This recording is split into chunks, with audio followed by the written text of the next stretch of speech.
je vous retrouve aujourd'hui avec une nouvelle page.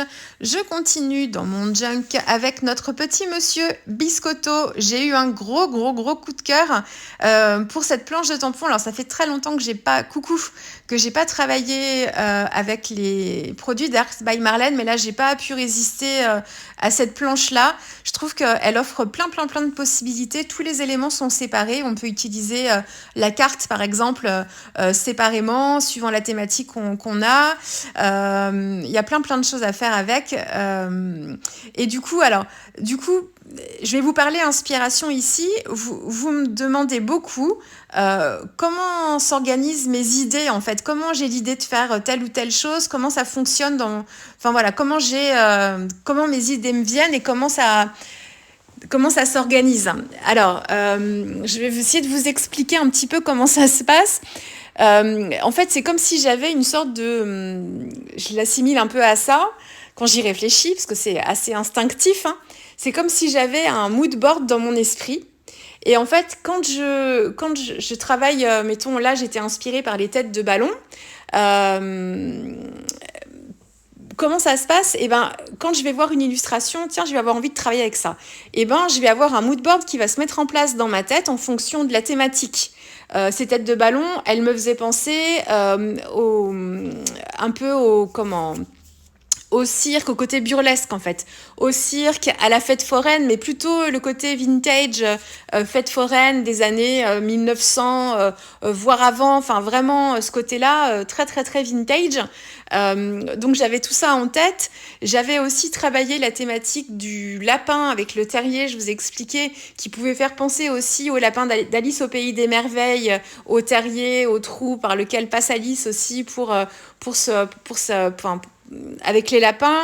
J'ai fait un autre lapin aussi habillé, c'était une demoiselle, une petite lapinette que j'avais travaillée aussi, qui me faisait penser un peu à Alice et aussi un peu à Pierre Lapin. Donc je suis encore un peu dans cette lignée-là. Et en fait, ces ballons, donc, ils me font penser au cirque, ils me font penser à tout ça. Et ils me font penser aussi à Alice au pays des merveilles, parce que dans Alice, il me semble, il y a un personnage avec une tête d'œuf et qu'on retrouve aussi dans les Shrek, enfin pas le Shrek, mais dans le Chapeauté aussi, c'est l'un des personnages principaux. Et en fait, ça m'a fait penser à tout ça. Donc je suis dans cet univers-là, et en fait, j'ai des images qui sont un petit peu dans mon esprit, qui vont venir s'afficher comme ça. Si ça me fait référence à des films que j'ai vus, ça va me faire même penser à des scènes de films, donc ça va être un petit peu en mouvement dans ma tête. Et en fait, ça vient s'épingler comme ça. C'est comme si j'en avais plein. J'ai le combo couleur qui vient aussi par-dessus. Enfin, voilà, et je suis enveloppée de tout ça, en fait, avant de créer. Et quand je suis en train de créer, en fait, j'ai les images qui vont venir de temps en temps. Donc, et c'est ce qui me plaît beaucoup dans l'art journal, d'ailleurs, c'est que du coup, mon esprit, il est occupé, en fait, à piocher dans tous ces petits tiroirs.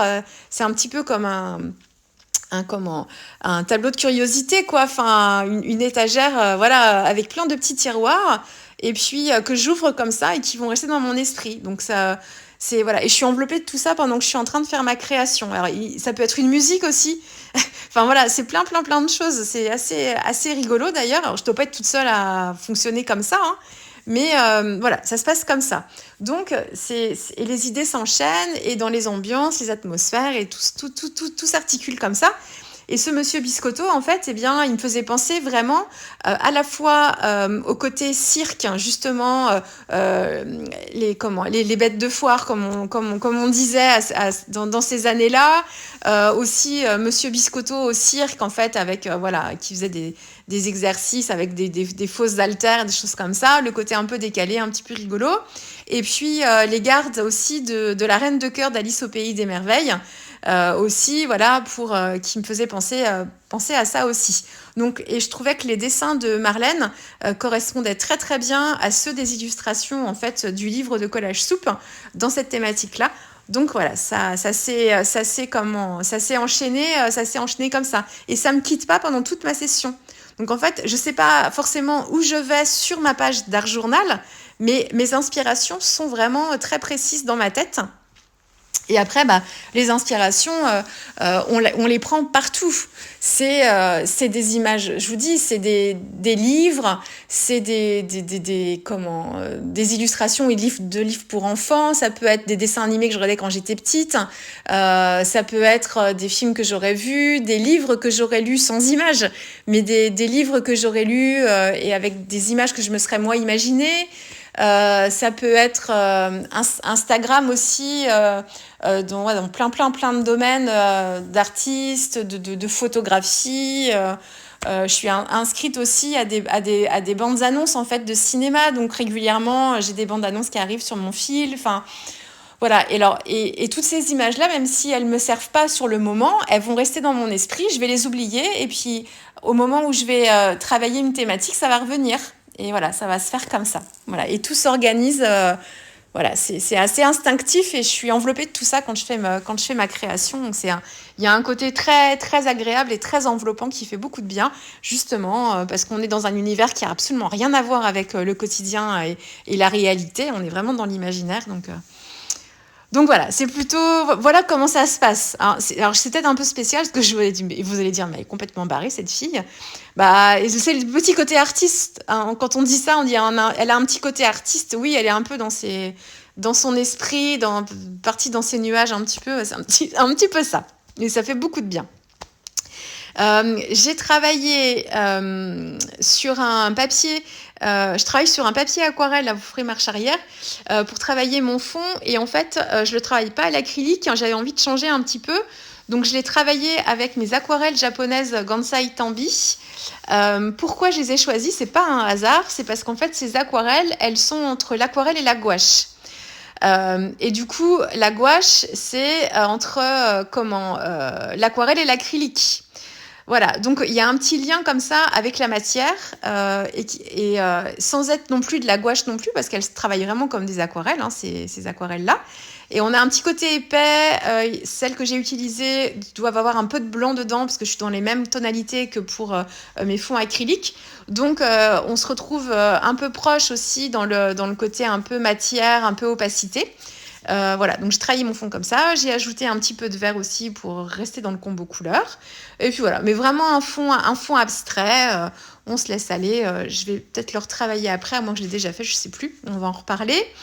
Là, je m'attaque à la mise en couleur de mon petit bonhomme. Alors, on fait ce qu'on veut avec les tampons. On les utilise comme on veut. Mais celui-ci, il est à la base prévu pour être...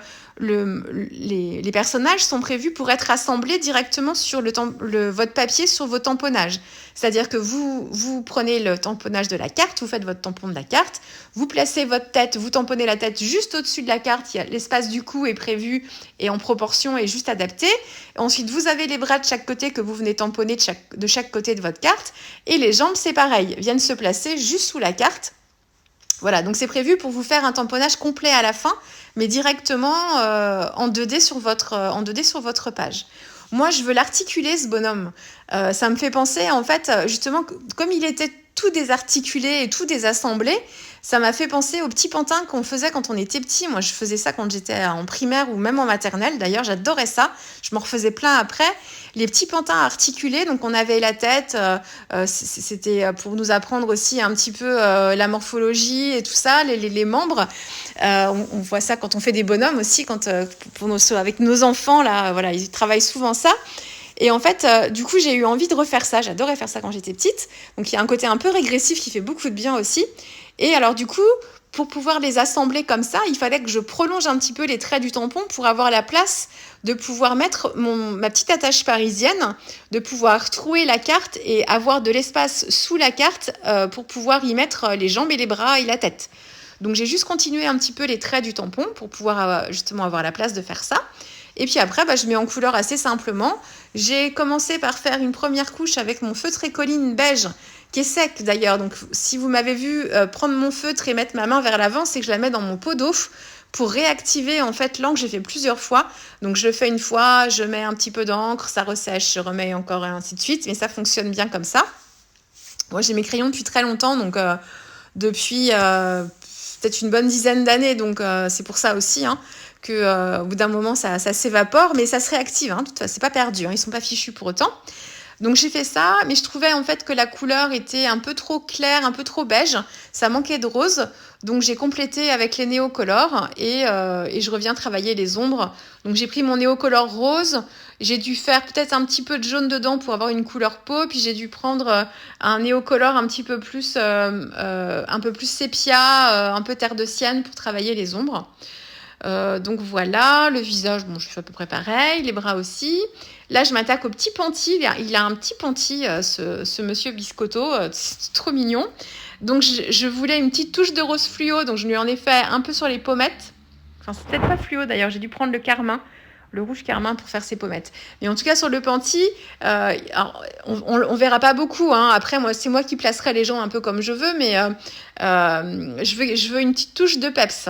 Donc, j'utilise ici les aquarelles du Pigmentarium. Il y a une couleur qui s'appelle Vegas Pink, qui est une couleur fluo que vous m'avez déjà déjà vu utiliser. Donc, je commence par travailler comme ça, mais je trouvais que du coup, c'est une aquarelle qui est relativement transparente. Et comme je suis un peu dans la matière ici, ça faisait un aplat de couleur rose fluo, mais ça manquait d'intensité, en fait, de profondeur. Donc, j'ai fait ma première couche comme ça, mais ensuite, je suis revenue travailler avec mon néocolore rose par-dessus pour remettre une couche un petit peu plus opaque et un peu plus crayeuse. Et j'ai retravaillé après en mélangeant le néocolore rose avec le Vegas Pink du Pigmentarium, donc ce rose fluo du Pigmentarium, pour me faire une couleur un peu flash, mais pas trop, non, enfin un peu plus équilibrée, quoi.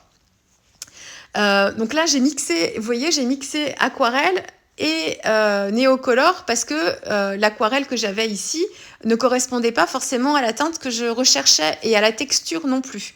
Donc ça, faut pas hésiter à le faire. Par contre, vous avez des gammes d'aquarelles, notamment à la Nouvelle Vague Couleur, je vous en ai déjà parlé. La nouvelle Catherine, je ne me trompe pas dans son prénom, de la Nouvelle Vague Couleur, elle a beaucoup de couleurs qui sont créées avec des pigments blancs à l'intérieur, qui donnent ce côté crayeux qui se rapproche un petit peu de l'effet des Néocolor 2 d'ailleurs. Alors, il n'y a pas le côté un peu cire quand ça sèche, parce qu'il y a ce petit côté-là léger avec les Néocolor 2. C'est pas vraiment de la cire, mais il y a une petite pellicule qui se crée au-dessus.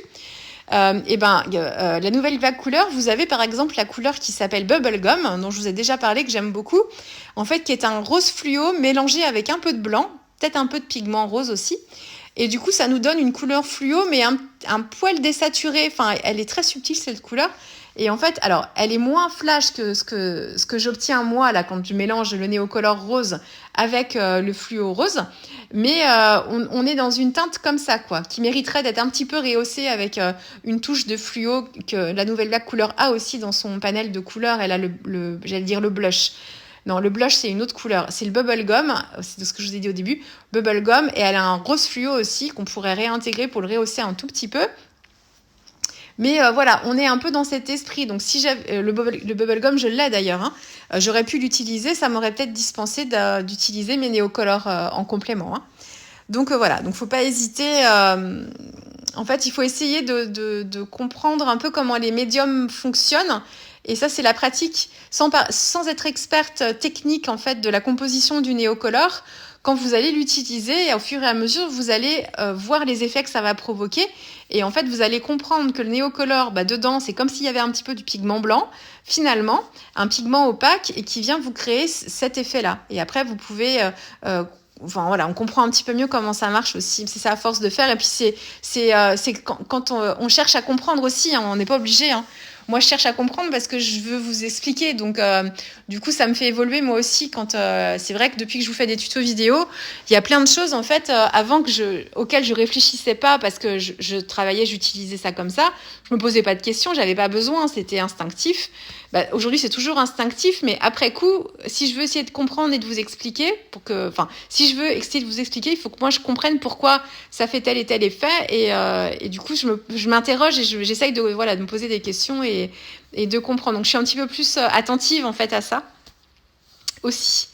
Et puis quand je comprends pas pourquoi, j'essaye de trouver l'information quelque part dans les caractéristiques techniques de composition aussi des crayons. Ou des médiums aussi, mais souvent ça se fait parce que c'est logique, quoi. Voilà. Qu'est-ce que je peux vous dire d'autre ? Qu'est-ce que je fais ici ? Ah oui, donc je complète mon fond ici. Alors, sur la page de gauche, j'ai fait un transfert d'image. C'est toujours une illustration du livre Collage Soupe. Ça fait comme un petit château, ça me faisait penser un peu à un château. Donc encore Alice au pays des merveilles, le château de la Reine de Cœur, enfin voilà, dans cet esprit-là. J'ai fait mon transfert d'image. Je l'ai fait en fait au début de ma session d'art journal ici. Et j'y ai pas touché, j'ai pas mis le heat gun, je l'ai laissé sécher pendant que je travaillais le fond de la page d'à côté, la mise en couleur de mon garde, enfin voilà. Le découpage et l'assemblage aussi de mon garde. Donc il s'est passé 1 heure et demie entre le moment où j'ai mis mon gel médium et collé en fait mon transfert d'image sur la page et le moment où j'ai enlevé la pellicule. En 1 heure et demie de temps, ça a suffi pour que le médium soit bien sec. C'est pas forcément 1 heure et demie tout le temps. Moi, j'ai un transfert qui est assez petit. Et les zones d'impression, en fait, les zones noires de l'impression, elles sont pas si nombreuses que ça et pas très très larges non plus. Donc ça sèche relativement vite, je pense. Mais 1 heure et demie, c'est un peu juste, je pense. Il vaut mieux laisser au moins 3-4 heures de séchage pour être bien sûr. Mais ici, ça a suffi, 1 heure et demie. Donc j'ai fait comme les vidéos précédentes, hein, je mouille, je roulotte avec mon doigt pour enlever la pellicule. J'avais protégé mon papier qui est un papier de carnet très fin avec un petit peu de gel de gesso transparent et j'avais refait un peu de travail d'acrylique par-dessus pour essayer de le renforcer un petit peu.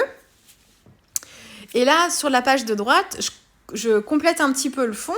Donc j'ai fait en fait des petits feuillages avec mon crayon Stabilo Hall noir pour à m'enlever comme ça.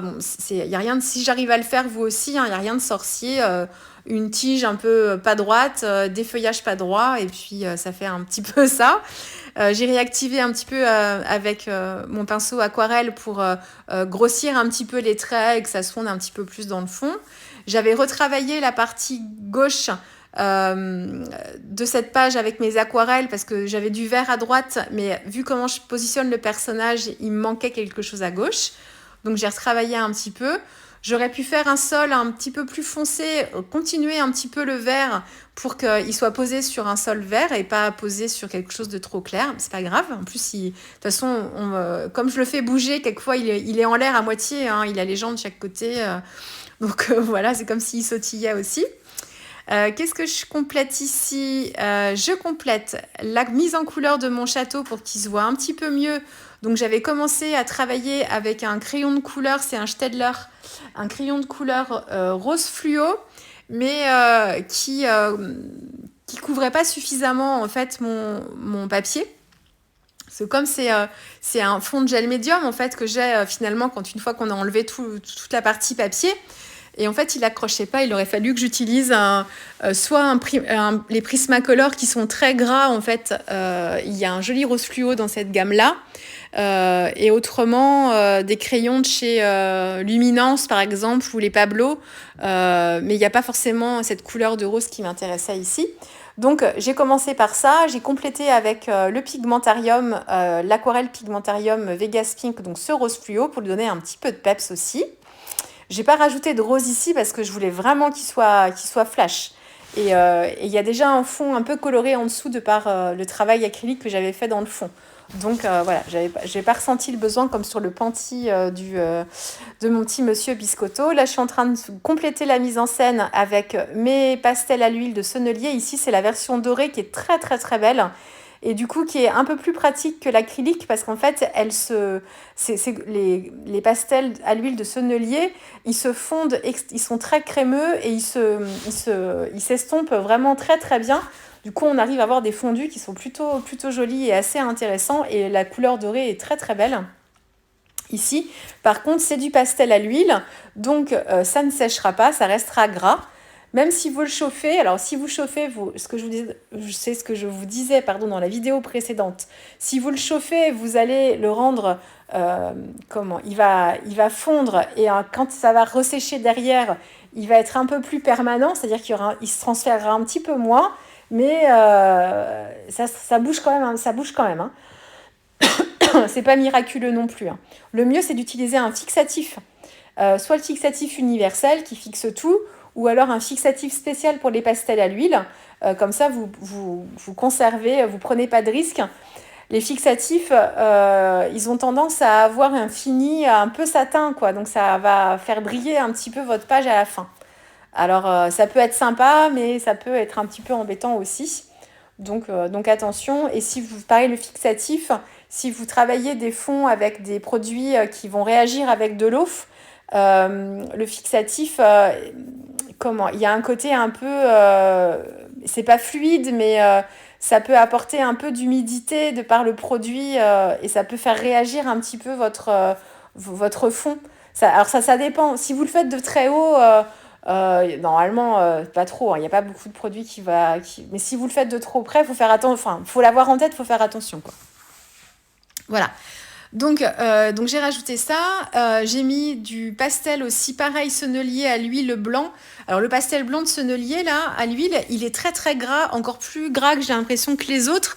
Et en fait, il s'estompe très très bien, mais il va rester... Les autres, quand ils s'estompent... il y a un peu moins de matière là, alors que le blanc de sennelier, il reste très très très gras.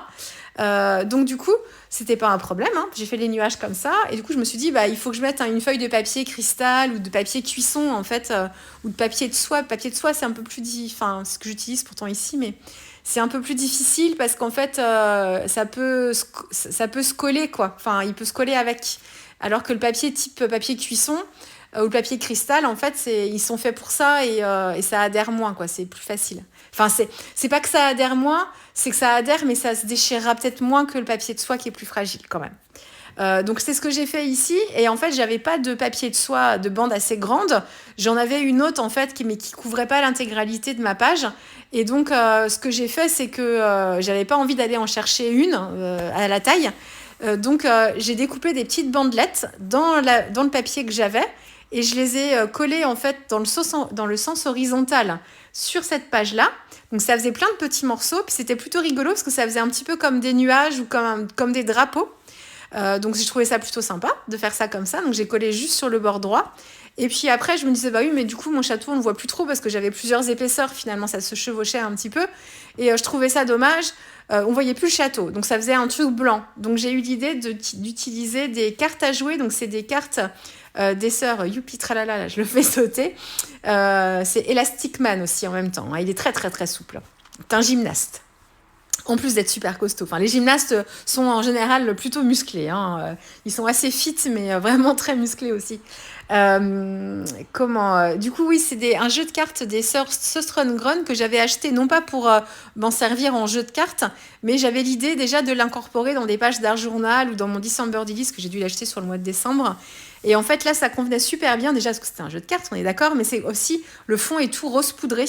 Et alors là, je trouve que ça donne vraiment un petit côté assez sympa. J'ai fait juste un petit tour avec un Posca blanc tout autour pour le travailler un tout petit peu.